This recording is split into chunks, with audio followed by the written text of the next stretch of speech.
ሰላም ሰላም ውድና የተከበራችሁ የጂማ ሚዲያ ቤተሰቦች እንዴት ናችሁ? ሰላማችሁ ብዝት ትርፍርፍ ይበልልኝ። እኔ ጋር ሁሉ ሰላም እግዚአብሔር ይመስገን። እንዴት ናችሁ? እንኳን ደስ አላችሁ። ማስተር አብነት ሙሉ በሙሉ ወደ ጤንነቱ ተመልሶ ወደ በፊቱ ማንነቱ የሚወደው ስራ ተመልሷል። ደጉ መልካሙ ሰው እዚህ ጋር እንግዲህ ለምታዩት እህታችን መቅደስ ማለት ነው ለእሷ በጎ አድርጎትን እየሰራ ይገኛል ማለት ነው።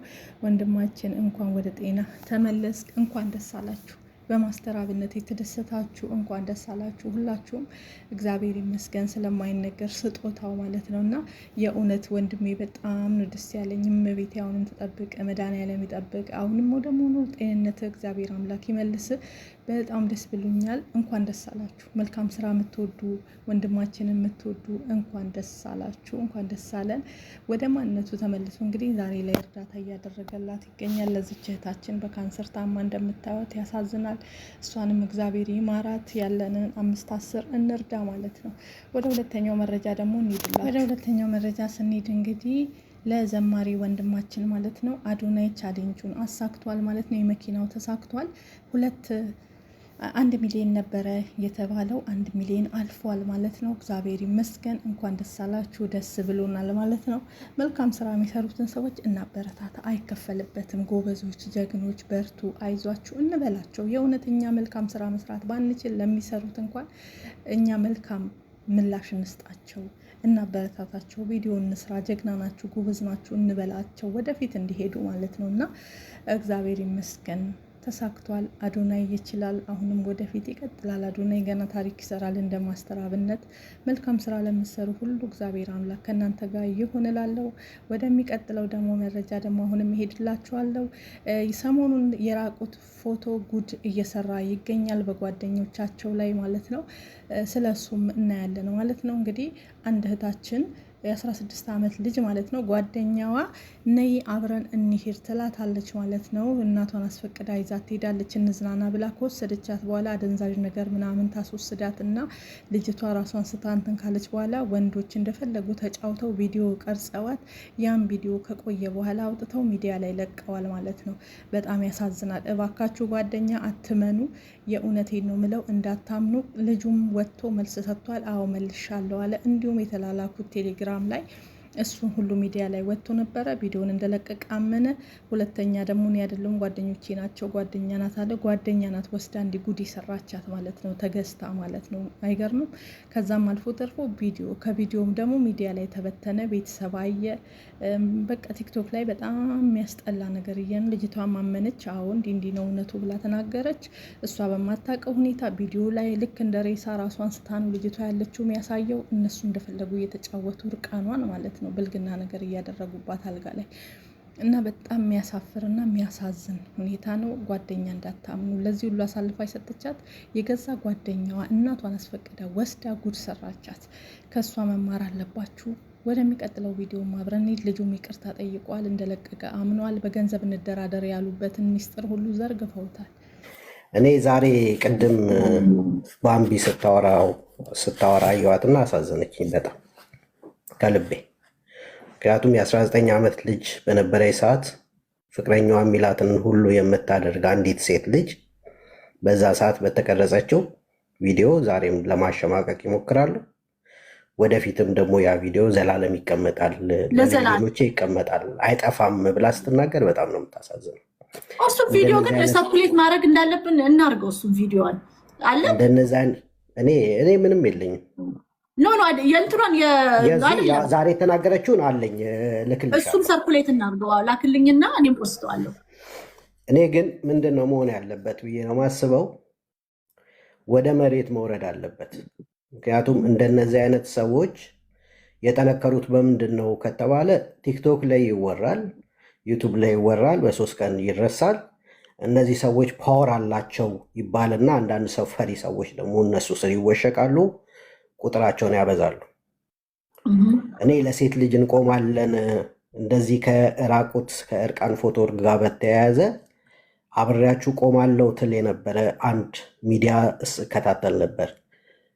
ብስራት ገመቹ የምትባለው የምትመራው ሚዲያ ሪል የተፈጠሩ ነገሮችን በፊልም መልክ እየቀረጸች በሚዲያ የምታስተላልፍ ለሴቶች ቆማለሁ የምትል ዛሬ ይህንን እየሰማች ለሴቶች እቆማለሁ የምትል ከሆነ ቪዲዮ አለኝ ብላ የምታስፈራራውን ሊያን በምን አይነት ህግ አግባብ ነው መጠየቅ ያለብን ብላ አብራ ከነዚህ አሁን ካሉት ሰዎች ጋር አብራ መቆም አለባት ብዬ አስባለሁ።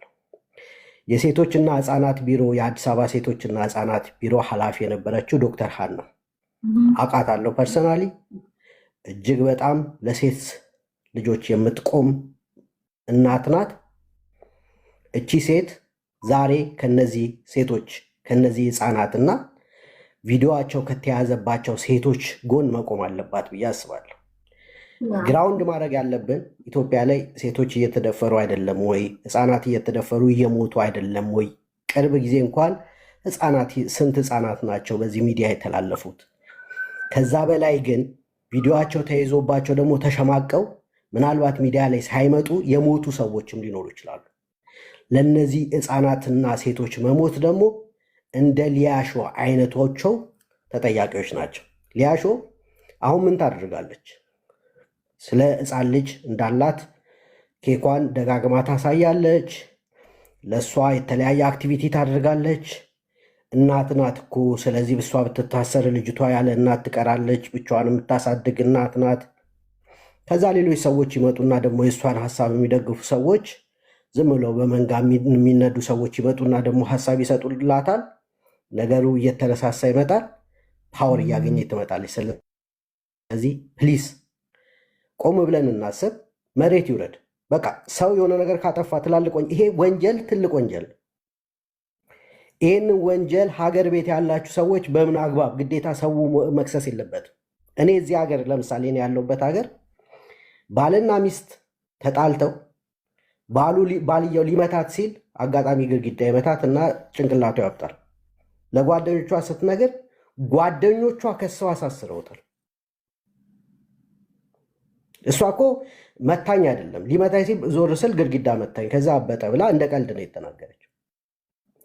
በሚዲያ ወጥታ ሊያሾ የተናገረቻቸው ትላልቅ ወንጀሎች ማትጠየቅ ከሆነ የጠቅላይ ሚኒስትሩን ፎቶ ማድረግና የጠቅላይ ሚኒስትሩን ፎቶ ያደረጉ ሰዎች ደግሞ አይጠየቁም ተብሎ የሚል ከሆነ ፖለቲካልም ኢሹ ስለሆነ ምናልባት እዚህ ጋር ያላችሁ ፖለቲከኞችም ያዳምጡሻላችሁ፣ እዚህ ቤት ይገባሉ። ይሄ የአገር ገጽታንም የሚያዋርድ እንትን የሚል ነገር ነው። አንድ ሰው ሲመጣ ከኤርፖርት አሲዛለሁ የሚሉ ምን አይነት ፓወር ቢኖራቸው ነው? እኔ ግን ማለት ነው አሁን አዲስ አበባ ተቀይራለች። አዲስ አበባ በጣም ታምራለች። ስለ ንጽህናም በጣም ይገርም ነው። እኔ እንደማየው ከሆነ ላይፍ ስታይሉም ተቀይሯል። ግን ደህንነት ላይ ሴፍቲ ላይ ቢኮዝ ሊያሾ ፕሮቴክት የምትደረገው በዚህ እነዚህ ኢትዮጵያ ሪቬልስ በና አብርሃም ከሆነ ህግም ምናምንም ነን ብለው ነው አሁን ይሄ ኦርጋናይዝ ጋንግ ናቸው ብዬ ላምን ትንሽ ነው የቀረኝ። ኦልሬዲ ማምኛለሁም ብዬ አስባለሁ። ምክንያቱም ሊያ እኛ እያለች ነው የምታወራው። ሀክ አርገንሻል፣ ደርሰንብሻል፣ ምንም አታመጡም፣ እኛ እንዲነን ብላ መታወራ ከሆነ አዲስ አበባ በመብራት ሽቁጥቁጥ ብላ ታምራለች፣ ጸርታለች፣ ብዙ ዴቨሎፕመንት አለ። ሴፍቲ ግን ችግር አለ። ሴፍቲ ህግ ተግባራዊ ይሆናል የሚለው ነገር ኩዌሽነብል። በትክክል ቴንክ ዩ። እኔ በትክክል ለምሳሌ አብርሃም ሄሮ አሜሪካ ስዊዘርላንድ ላሉ ሰዎች እንኳን እኮ የቤት አድራሻ አግኝቶ ስጦታ የሚልክ አበባ የሚልክ ሰው አይደለም። ፓወር አለው ማለት እኮ ነው በጣም። ስለዚህ ይሄ ፓወር ካለው ሰው ጋር ምናልባት ሊያሾ እኮ የቅርብ ጊዜ ትዝታ ጎንደር የነበሩ ጊዜ ተነሱ ተብለን ነገ የምንሄድ መስሎን ነበር። ተነሱ ተባል። ዳት ሚንስ ስፖንሰር ያደረጋቸው መንግስት ነው ማለት ነው። ስለዚህ ሊያሾ የማትጠየቀው ከመንግስት ጋር እየሰራች ነው። ስለዚህ ላለው መንግስት ማለት ለመንግስት ጋር ብትሰራ ህግን ማክበር አለብህ አይደለ? እኔ ባለስልጣኖች እኮ ዝቅ ብለው ነው የሚኖሩት፣ ተደብቀው ህይወታቸውን ሸሽገው ነው የሚኖሩት። በትክክል ለምሳሌ እኔ የኢትዮጵያን መንግስት አሁን ያለውን መንግስት ሀገር ቤት ሄጄ ተመላልሼ ባየሁት ልማት የምደግፍ አንድ ሰው ነኝ። እጅግ በጣም ነው የምደግፈው።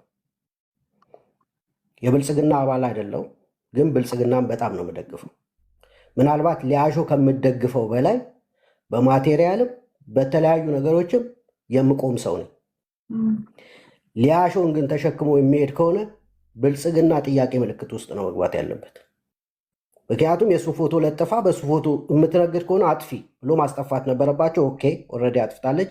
ግን እነ አብርሃም ሂሮ እነ ሊያሾ የሚሰሩት ነገር ኢትዮጵያ ላይ እየሰሩ ያሉት ነገር እጅግ በጣም የአብርሃም ሂሮ ግሩፖች 66ቱም የኔን ፔጅ ሪፖርት ለማዘጋት ሪፖርት ያደርጋሉ። ከዛም በተጨማሪም የእናት አባቴን ስልክ ቁጥር ስም ምናምን ይጽፋሉ። ልጆችሽን በቅርቡ ለቅምልሻለሁ ምናምን ኮመንት አይቻለሁ። አንዴ እንደዚህ ነገር ላይ ቢዚ ናቸው። በትክክል እና ለሴት የሚቆሙ ሰዎች እኮ በዚህ ሰዓት እኮ ፌሚኒስት ነን ብለው ለሴት ለህፃናት